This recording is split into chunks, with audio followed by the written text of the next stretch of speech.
After Moses and Aaron had led God's people through the desert to the promised land, they themselves were not allowed to enter. That's rather curious. Why not? In Exodus 17, if you recall, Moses was commanded to strike a rock for the purpose of giving water to God's people. However, now that they had journeyed so far and the people were dying of thirst, God saw fit to give Moses a new command.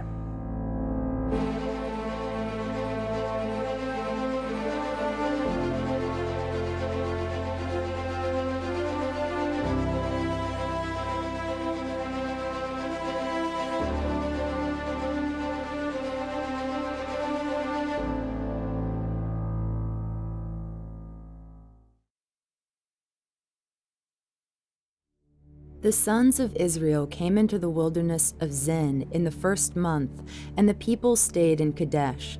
Now there was no water for the congregation, and they assembled themselves together against Moses and against Aaron. And the people contended with Moses and said, "Would that we had died when our brethren died before the Lord. Why have you brought this assembly of the Lord into the wilderness? That we should die here, both we and our cattle? And why have you made us come up out of Egypt to bring us to this evil place? It is no place for grain, or figs, or vines, or pomegranates, and there is no water to drink."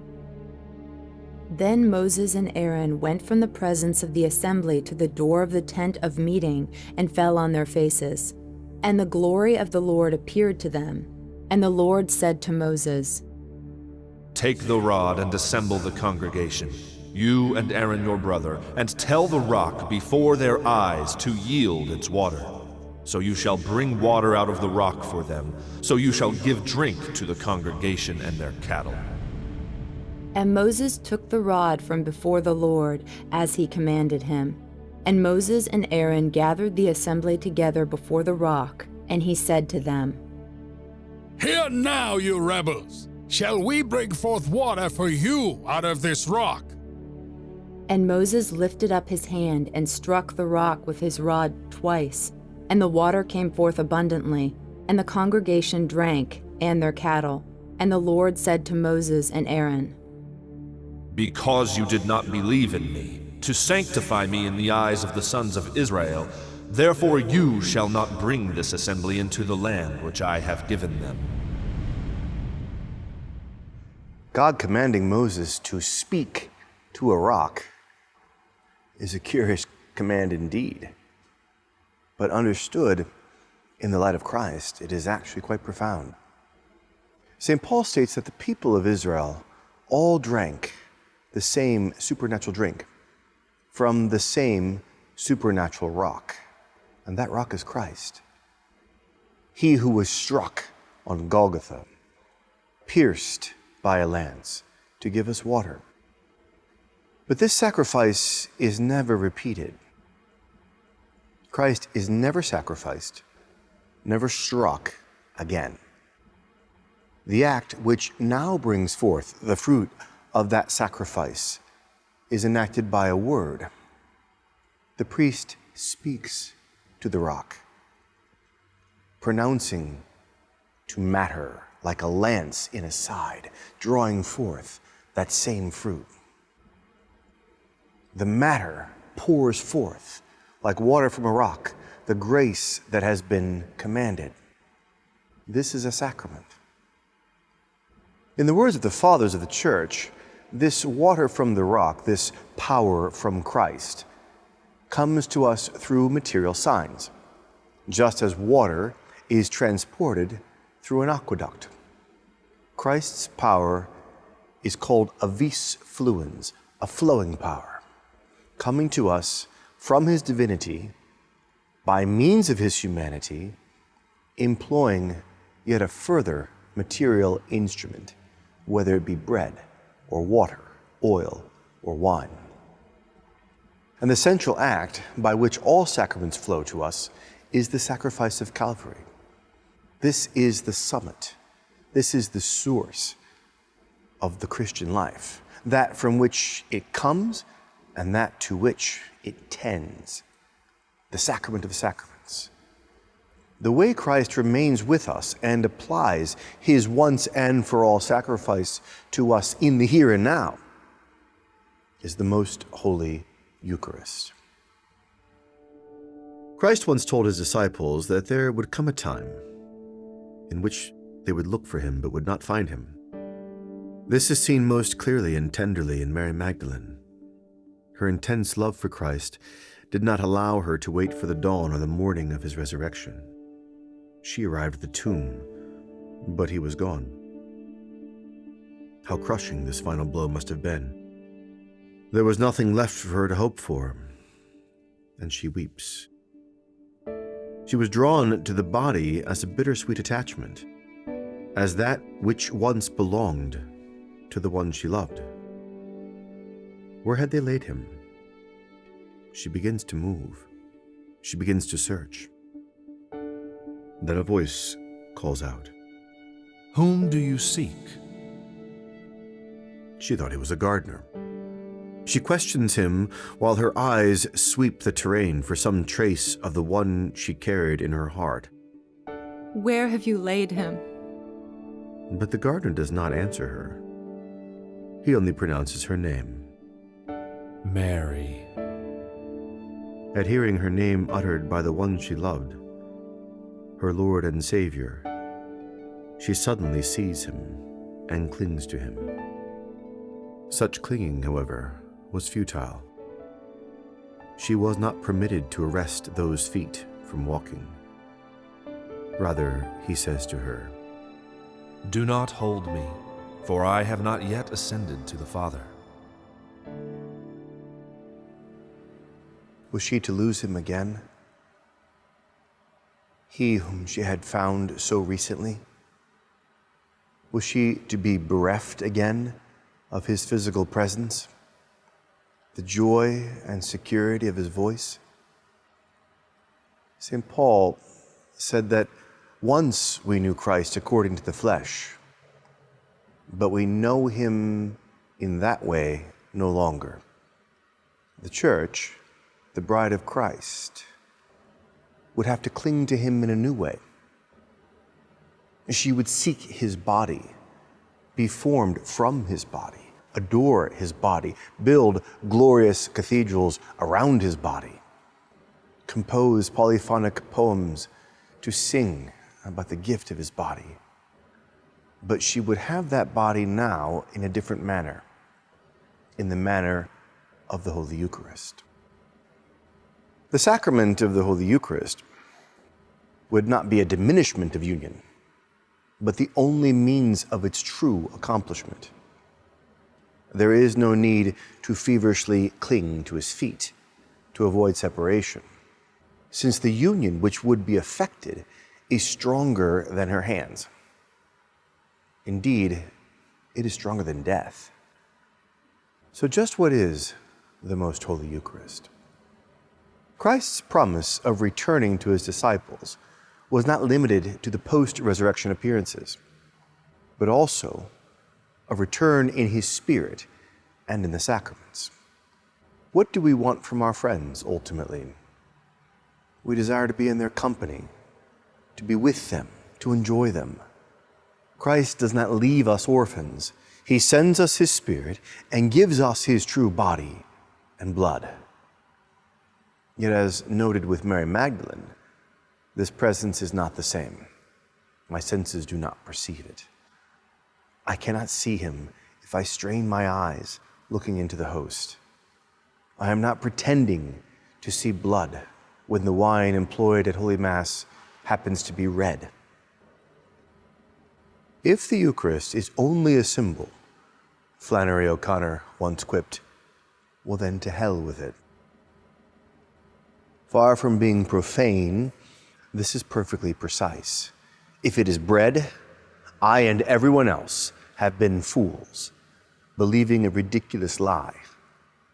I should no more genuflect before the host than I should the bread in my pantry.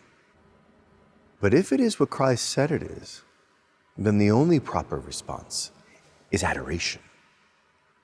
There is no adequate response that lies between these two poles, The only thing one cannot do when confronted with the reality of the Most Holy Eucharist is to be indifferent.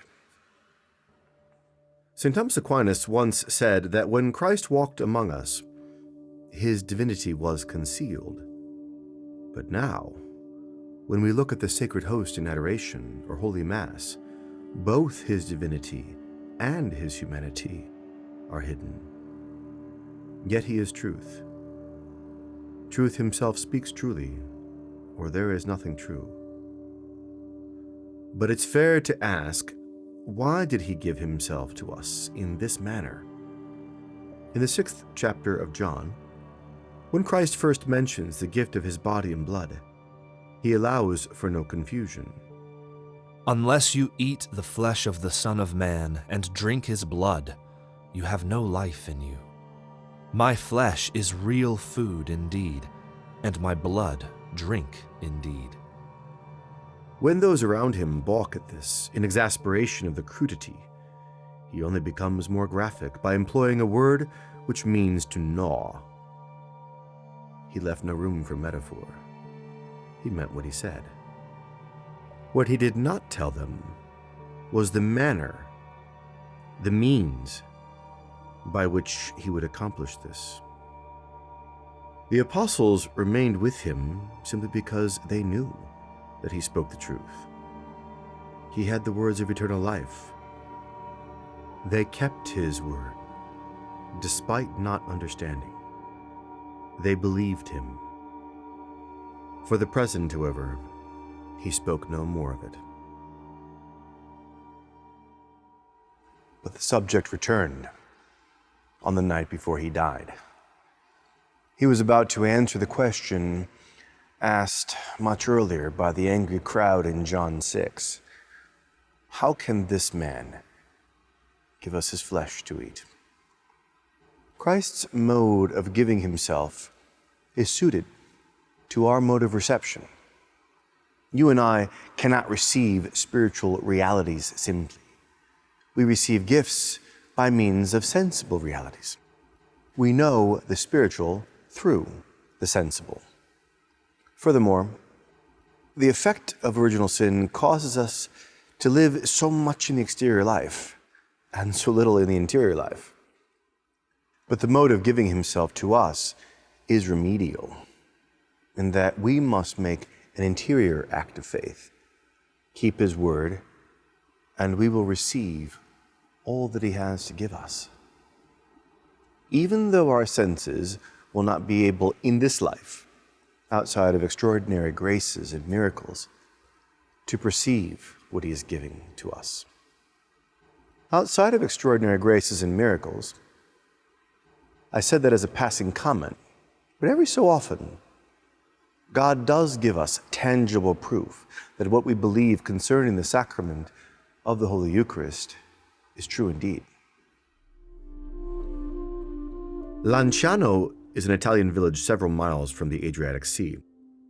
This small community is largely defined by a miracle that took place there in the 8th century. A priest-monk in the order of St. Basil was celebrating Holy Mass in a monastery there named for St. Longinus, who was the Roman centurion that pierced the side of Christ with a lance while he hung upon the cross. As we will soon see, this location has an ironic twist of fate, as the monastery's patron was a man who once bathed in the blood of Christ as it spilled onto him from above. The monk's name is lost to history, but he was known to be an intelligent man. Even so, his educated mind could not alleviate him from his profound doubts concerning the dogma of transubstantiation. Despite being a man who was about to consecrate the bread and wine, he simply could not believe that it would soon become the body and blood of Christ. Yet on this day, as he spoke the words of consecration, filled as they were with doubt, the host itself suddenly changed into a circle of flesh, and the wine transformed into visible blood. He marveled at the sight and began to cry, saying to the congregation, O fortunate witnesses, to whom the blessed God, to confound my unbelief, has wished to reveal himself visible to our eyes. Come, brethren, and marvel at our God so close to us. Behold the flesh and blood of our most beloved Christ. The people rushed to the altar, and news quickly spread throughout the town, bringing many others to the church. Not much later, the blood in the chalice divided into 5 congealed pellets of various sizes. If this had not happened, it would have been difficult to save and protect the blood alongside the flesh. A number of authentications have been performed throughout the centuries, but in 1970, the Church wanted a complete scientific analysis on the Eucharistic flesh and the pellets of blood. The task was charged to Professor and Dr. Odoardo Linoli, expert in anatomy, pathological histology, chemistry, clinical microscopy, and the head physician of the United Hospitals of Arezzo. A small sample was taken from both the flesh and blood pellets for examination. Upon finishing his analysis, Professor Linoli found that the flesh was from the muscular tissue called myocardium. In other words, it was a section of the wall that lines the human heart. Additionally, no traces of materials or agents used for the preservation of flesh were found, and both samples had the universal blood type, AB. Professor Linoli was quick to point out to the skeptics that if the blood had been taken from a cadaver, it would have decayed and spoiled rapidly. He maintained that only the best of experts could procure the appropriate sample from a hollow internal organ like the heart. Linoli's findings ruled out the possibility of a fraud perpetrated centuries ago. Today, these miraculous relics can still be seen. They reside in the church of San Francesco in Lanciano, marveling all who come to see them. Christ did not intend for us to consume his body in the manner in which we eat the flesh of animals. The flesh, as he said, is of no avail.